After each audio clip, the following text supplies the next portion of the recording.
Assalamualaikum warahmatullahi wabarakatuh. Perkenalkan, nama saya Mulia Galuh Lidianti dengan NIM 24367108 dari Prodi Bisnis Digital. Baiklah, saya di sini akan menjelaskan tentang pedoman umum ejaan bahasa Indonesia. Ejaan ialah aturan untuk melambangkan bunyi ujaran serta hubungan antar lambang dalam bahasa yang berfungsi sebagai pedoman menulis kalimat secara baik, benar, dan sesuai dengan kaidahnya. Fungsi ejaan ialah sebagai landasan pembangkuan tata bahasa, landasan pembangkuan kosakata dan peristilahan, serta alat penyaring masuknya unsur-unsur bahasa lain ke dalam bahasa Indonesia. Ejaan yang menjadi aturan dan pedoman dalam menulis telah mengalami beberapa perkembangan dan perubahan sebelum ditetapkan sebagai pedoman umum ejaan bahasa Indonesia yang digunakan sebagai acuan penulisan bahasa Indonesia pada saat ini.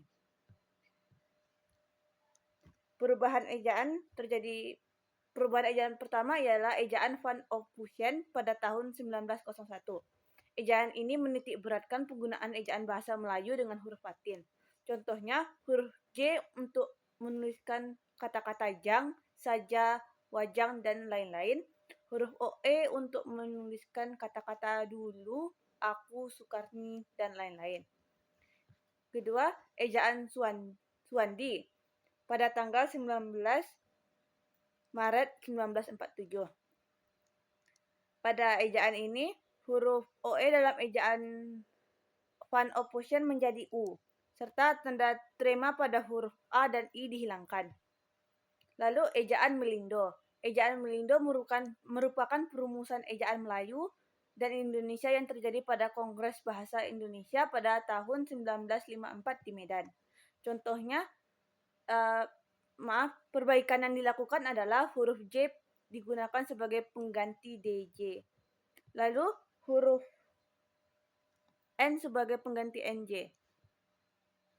Serta ejaan yang disempurnakan atau yang bisa kita sebut dengan EYD merupakan penyempurnaan dari ejaan-ejaan sebelumnya. EYD diresmikan pada pidato kenegaraan memperingati HUT kemerdekaan RI pada 17 Agustus 1979. Contoh perubahannya adalah jang yang menjadi yang, syarat menjadi syarat. Lalu yang terakhir adalah pedoman umum ejaan bahasa Indonesia.